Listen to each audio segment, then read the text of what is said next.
Now, from CBS News Miami, this is Facing South Florida with Jim DeFede. Welcome to Facing South Florida. I'm Jim DeFede. Later in the show, we will talk to Kim Rivers, the CEO of Trulieve, the cannabis company that spent $40 million to get the marijuana amendment on the ballot this November. But first, Luther Campbell is considering a run for Congress. Uncle Luke, as he is known, is a rap pioneer. He is a legend in the rap industry, and he really set the scene here in Miami with his group, 2 Live Crew. Their biggest album, As Nasty as They Want to Be, went platinum nearly 35 years ago, selling more than 1 million copies. But after being arrested in Broward in 1990 on obscenity charges for performing songs from that album, Luke became a free speech advocate and political activist. In 2011, he ran for mayor of Miami-Dade County, where he came in 4th with 11% of the vote. Now he's considering a run for Congress against Sheila Cherfilus-McCormick, who represents parts of Broward and Palm Beach counties. And he is here with us this morning. Luke, thank you for coming in. Hey, man, you're welcome, man. You know, we've known each other for a long time. Yep. Many, many years, going back decades, I think. Yeah.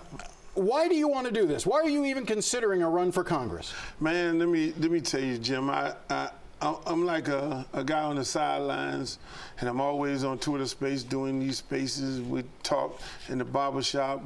People talk about the different issues that affect their lives, and so, you know, I'm like, look, man, either you're going to sit on the sideline or you're going to get in the game and try to make some change. And so that's why I'm really thinking about it. I mean, at the end of the day, you know, when you look at the district, you look at Palm Beach County, you look at Riviera Beach with a homeless issue, you look at Riviera Beach with water issues that you don't hear about on a daily basis, where these people need a plant. Then you look at, you know, what has happened in Belle Glades in that area, where the machines have taken over the jobs, and no longer the people are cutting the sugar cane.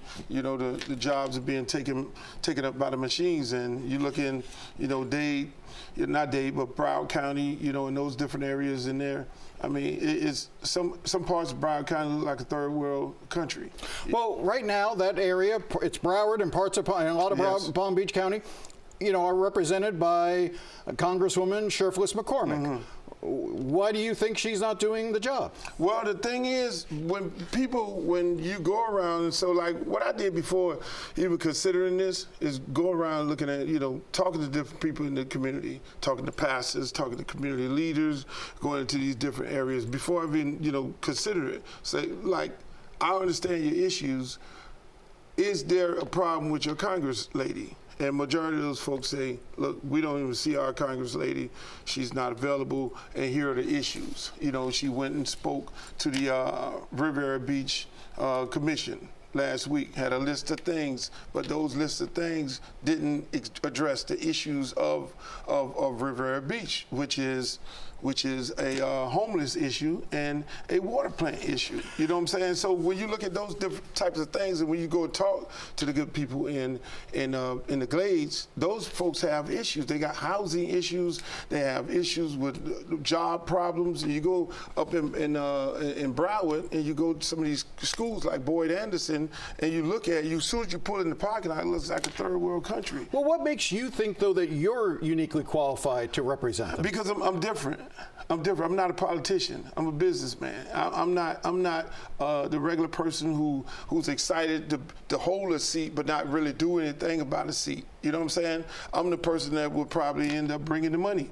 You know, I can go fight Ron DeSantis. I can go tell him, hey, look, we need that federal dollars to trickle down to the people that you're holding up, because you're holding this money up because you don't want to win for Biden.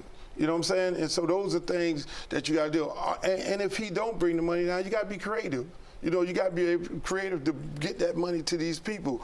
Our folks need the money. That district is 70% Democrat and 70% African American, and those people are suffering. So I know you're going to make a decision. You have to make a decision by April 26th. You have to decide. Yes. And you'll make that decision by then. You're leaning towards running. That's the impression I get. I'm really leaning towards running. Okay. You know, I'm really leaning, because I mean, it's nothing telling me that I shouldn't do it. You know? Well, let me ask you this. Is this, there's been reports that, Mark Caputo from The Bulwark is the one who broke the story about your considering a run. He also noted that you were being followed around by a documentary film crew. Is this a serious effort to run for Congress, or are you just creating a reality show? No, it's a serious effort because I think most people want transparency with their politicians. You get on here every weekend and you speak to politicians and you want them to be as transparent as they could be, and they sit here and they dance around the answers, they dance around the questions, and you pretty much, what the answer is, but you don't really get the true answer. So it's not a thing for for a TV show or anything like that. Are you worried that if you run and were to get in there, you make Congress more of a circus, or is Congress already a circus? No, it's a circus already. I mean, as soon as I started thinking about running, you had Matt Gaetz, the big clown of the Republican Party, come after me, which I don't have no problem with that fight, Jim. I mean, when you look at the Republican Party, I mean, they started off one as Tea Party, and they were spitting on congressmen and women, and then they went from Tea Party, then they went to Trump Party, Tea Party on steroids, and then where they're at right now. And you see these things, you see the Republican Party in the direction that they're going. They're really bullying African Americans. African Americans get bullied on every level of politics. I mean, taking books out of schools. Now we have a diversity inclusion. We're calling certain. I mean, they're getting bullied. So you need somebody to push back. Majority of African American Congress men and women. I mean, they're old. They're tired. They ain't got no more fight in them. They need somebody to go up there and fight for them, or fight with them. You talk about politics and the circus up there. Politics can be nasty. Yeah. I mean, your famous album, As Nasty as You Want to Be, but politics can be nasty. Yep. I'm curious, what do you think? You ran for Dade County Mayor a number of years ago. Which is nastier, the record industry, the music business, or politics? Politics, because you have so many lying politicians. That's why I would be never categorized as a politician. I would be categorized as a civil servant, the same thing that I do on a daily basis. Politicians lie. They lie all the time. They lie to the people. They come there and lie to you. They lie in your face all the time. They lie to news reporters, and they lie to the people. Well, let me ask you this. You talk about how nasty things can get. You talked about Matt Gaetz. You saw that he put out a tweet, just right after you started talking about this. Luke may be a fun uncle, but he's not much of a dad. And he's referencing the idea that you've had children from multiple women. How are you going to address when those sorts of issues come up? When those sorts of issues come up, that's the regular common folk issue. Back in the days, everybody felt like a politician had to be squeaky clean.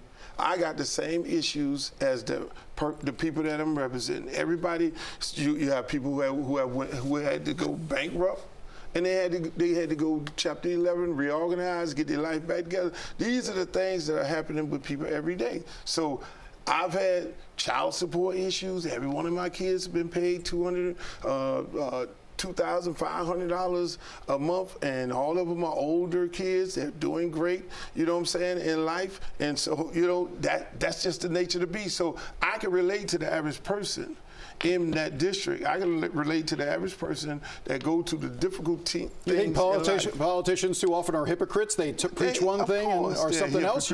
But why would I want somebody to represent me that hasn't been through anything that I've been through? You know what I'm saying? You can always, talk all beautiful, oh, I'm squeaky clean and I've never been through that. I don't want that guy. I don't want nobody to represent me that has never been through anything, because if you have not been through something in life, whether it's a divorce or whether it's a issue or whether you got removed from your house or whether you had a foreclosure issue, you know what I'm saying? I want a politician who have been through those things and came out of it and became a better person. Are you ready for the issues in a race like this? Of course. I mean, let me just let's start off with a tough one. Israel. What's your position with regard to U.S. continuing to support Israel and their invasion and their retribution against Hamas? I'm for peace. I'm for peace. I mean, when you look at these kids on one side dying, but then at the same time, when you look at, the invasion of a nice, beautiful party that I probably would have been attending or been hosting as an artist, and having that taking place and then taking hostages and all that. I'm for peace when it comes to that. So what does that mean? Does that mean no more support for Israel? Or that means support for Israel if it's about peace. But at the end of the day, this war has been going on too long. You know, it has to be a solution to it. All right, let's try another one. Haiti, what are you going to do in Haiti? You would represent a lot of Haitians. Let me tell you, I represent Haitians every day. I coach at Miami-Dade Senior High. 90% of my student athletes are Haitian. My principal is Haitian. The entire school is Haitian. I mean, I've been there for 5, 6 years, and the community that I grew up in is predominantly Haitian. My best friend is Haitian. And when I look at the issue in Haiti, you know what I'm saying? Again, that's another reason why I would want to jump in this race, because I look at the congresswomen that are representing this area and representing Haitian people. They ain't doing nothing. You know, they just started talking about it. What would you do? What would you want to do? I go hop on an airplane right now and go have a conversation with barbecue. I'll go right over there. Hey, look here, the gang leader. I will go have a conversation with Barbecue, the gang leader, and we'll have a conversation, sit down. I mean, we have had conversation as a country with more notorious gangsters than this young man. This young man, you know, you need to hear him out, hear what the issues are. I mean, we've been living here forever in South Florida. We done seen the Papa docs, the baby docs, and all kind of other docs that came out of Haiti that took advantage of the good people of Haiti. Somebody needs to go over there and have a conversation with those folks to be able to bring some peace to that. We have only about a minute left. That's all a minute? We'll get you back. Once you formally declare and become a candidate, we'll come back. Now, you know, I'm only doing this with you because it's you, because other than that, I've turned down every other interview. Well, let me ask you this. The marijuana amendment that's going to come on, you support it? Of course I support it. I mean, you know, hey, when I ran for mayor, you know, I supported marijuana. I support it wholeheartedly. All right. Once you decide, come back and we'll get deep on the issues. No doubt. You going to do that? Yes, sir. All right. Luke, always a pleasure seeing you. My man. I appreciate you coming down and fighting the traffic. Oh. All right. When we come back, we will talk about the constitutional amendment to make recreational marijuana use legal. Stay with us.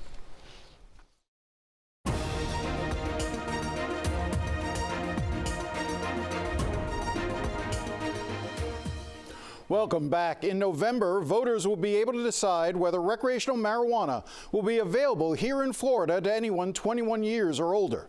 The governor has come out against the proposal, but polls suggest it has a good chance of passing. This week, I spoke to Kim Rivers, the CEO of Trulieve, the cannabis company that spent $40 million to gather the signatures to get the measure on the ballot. I started by asking her how she feels about the road ahead. We feel optimistic, I would say.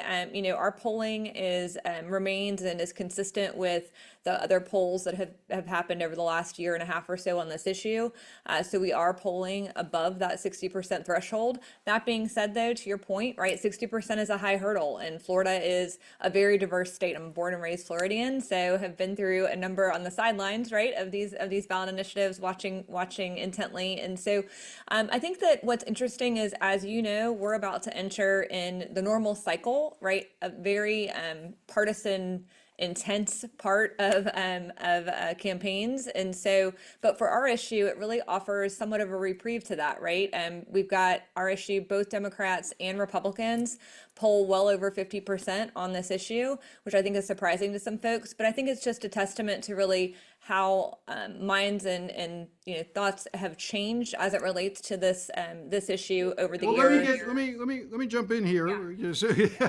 Let's have this as a conversation. But I wanted to. So let me ask the question this way. You know, I understand why you want this. There's a huge financial motivation to open up the Florida market. Why should Floridians want this, though? Yeah, I mean, I think two primary reasons, right? I think one, it offers a safe and regulated marketplace to allow adults 21 and older to have freedom of choice. Candidly, when we look at the statistics and you look at, for example, cannabis versus alcohol, the data is very, very clear in that it offers a safe and regulated choice, gets folks off of the streets, out of product that may be very dangerous, laced with fentanyl, et cetera, and into a regulated marketplace. I think secondly, for Floridians, it is a tax generator. We have an opportunity and fully expect the legislature to put a tax on this product that can be reinvested into Florida in a variety of ways that also also will be up to the discretion of the legislature. So I think you've got the opportunity to offer choice of a safe product and a safe alternative product to other vices that are out there, to adults who are 21 years and up in a very tightly regulated way. And then again, I think you have the opportunity to generate tax revenue. We can drill down into some of the specifics of some of the policy debate questions, but I want to sort of take a step back for a second. Look, these are the way the rules are. You know, you have money. You had $40 million that you were able to spend to get this on the ballot. You know, do you think that there is something inherently wrong with the system, though, that it takes someone with such deep pockets? Yes, the folks on the abortion side were able to get it on, but that was through raising a lot of money from a lot of different people, and they still only raised $15 million to be able to do what they did compared to the $40 million you did. How would you answer the charge that you just basically bought yourself access onto the ballot? Yeah, well, I mean, what I can tell you is that the Citizens Initiative process in Florida has certainly evolved over the years, right? And it is expensive and it is time consuming. And you know, look, Florida's a huge state, but there is no way to simply buy your way onto the ballot. You still have to get, again, we had over 1 million Floridians that signed their names that had to be verified on the dotted line saying that they wanted to see this issue on the ballot and they wanted the opportunity to vote on it. I think importantly, not only did we have 1 million signatures, but this is the third time with 3 different groups who have asked this court to allow for this issue to be voted on again by Floridians. So sure, did we put an organized effort behind it? Did we take the guidance from the Supreme Court and follow it very, very carefully to give us the best opportunity to be on the ballot? Absolutely, yes, we did. And do I hope in my recovering lawyer idealistic way that there were other ways that that kind of a little less dollar intensive ways for citizens to be able to have their voice heard through a ballot initiative? Yes, I do. But those are the reality. That's the system in which we live. And fortunate that we were able to take the guidance that the court gave us and push forward so that we actually are on the ballot this go around. I'm going to stay with money for one more question. I'm going to ask you, if you spend $40 million to get onto the budget, how much are you prepared to spend to win this election? Yeah, I mean, again, I think that remains to be seen. We are very excited. And as I mentioned, we've got a coalition of other companies that have joined hands in terms of putting in dollars and assisting us. We're also, and the campaign has launched fundraising efforts as well from a grassroots standpoint. And so, we're going to do what it takes to make sure that the message is out there. We think it's really important for folks to have all of the facts and for folks to be educated on this issue, and want to make sure that folks are armed with that when they go into the ballot box in November. So let's talk about some of the issues that you're going to confront as it moves forward. I already hear it, you hear it from the governor, you hear it from others saying, this is a bad idea because we don't want our streets, we don't want everything to smell like marijuana like you do when you go to places like New York or some places in California. And look, when I go home and visit family in Brooklyn, the smell of marijuana is very, very present. Is that what we can expect to have here in Florida? Well, a couple points. One, I don't want it to smell like that either. I've got 2 middle schoolers, and and 2, I think that Governor DeSantis would be very upset to think that he was comparing himself to Governor Newsom in New York. I don't think that that's the reality in which we operate here as Floridians. We made it very clear in the ballot initiative that the legislature has the opportunity and would expect them to regulate time, place, and manner, just like they regulate cigarettes, just like they regulate alcohol use. And I would think that a ban of smoking in public would absolutely be high on that list and would be very expected during the implementation phase post-ballot passage. I know you just accidentally misspoke. It's Governor Newsom in California, Oh, Governor sorry, Hochul in New York, and I don't think he would want to be compared to either New York or California. So I think you're good across the board. But again, one of the things you talked about earlier was the notion of safety. That you can have a regulated product, that you don't have to worry about where it's coming from in the street, but there's also another aspect of safety that often gets raised, which is the question of whether or not we will see more impaired drivers, for instance. And I know there are a variety of studies. I know some studies early on suggested that in states like Colorado, it didn't have a huge impact, but I've seen larger studies done since, and that has suggested that the number of accidents and crashes have increased in states that have seen it. How will you address those issues? And is that just part of the reality of what we're going to expect, that there will likely be more accidents and more fatalities because of it? Yeah, I mean, again, I think that what we're talking about here is creating a very tightly regulated market, and would fully expect the legislature to come in and to add additional laws.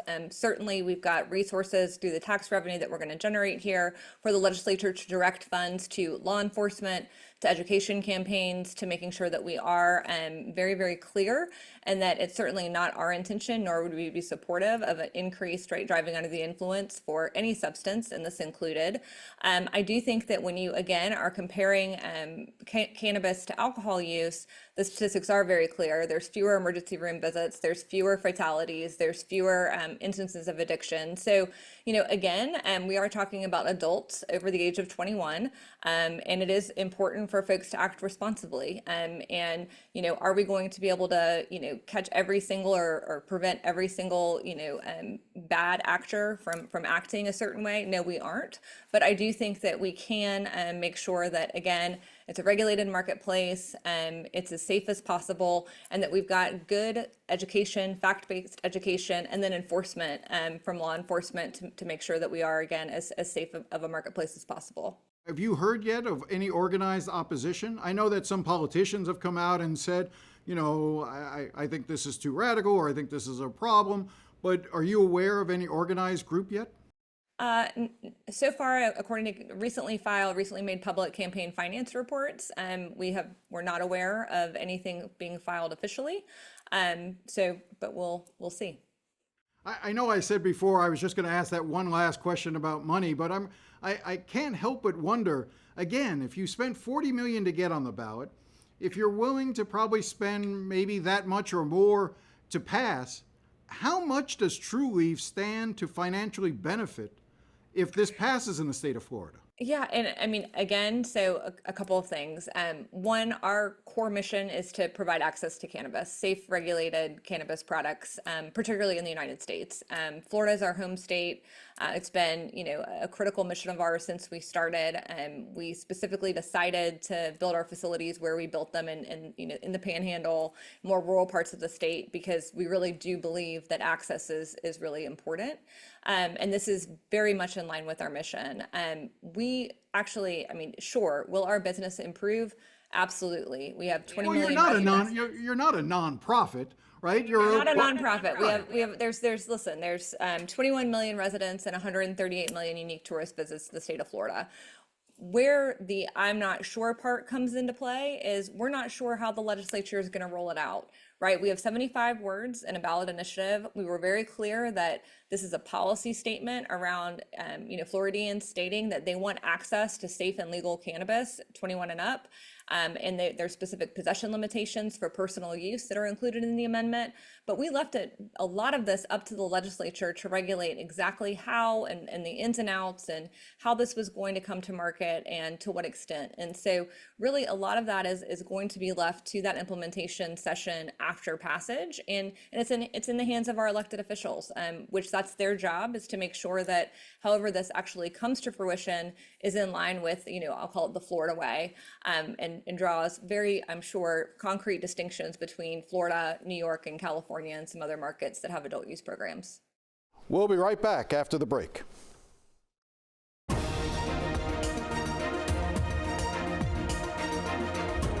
Well, that's our show. If you have any thoughts or comments, feel free to contact me at jdefede@cbs.com. I do enjoy hearing from you. Well, as I said, that's all the time we have. We'll be back again next week. Thanks again for watching, and enjoy the rest of your day.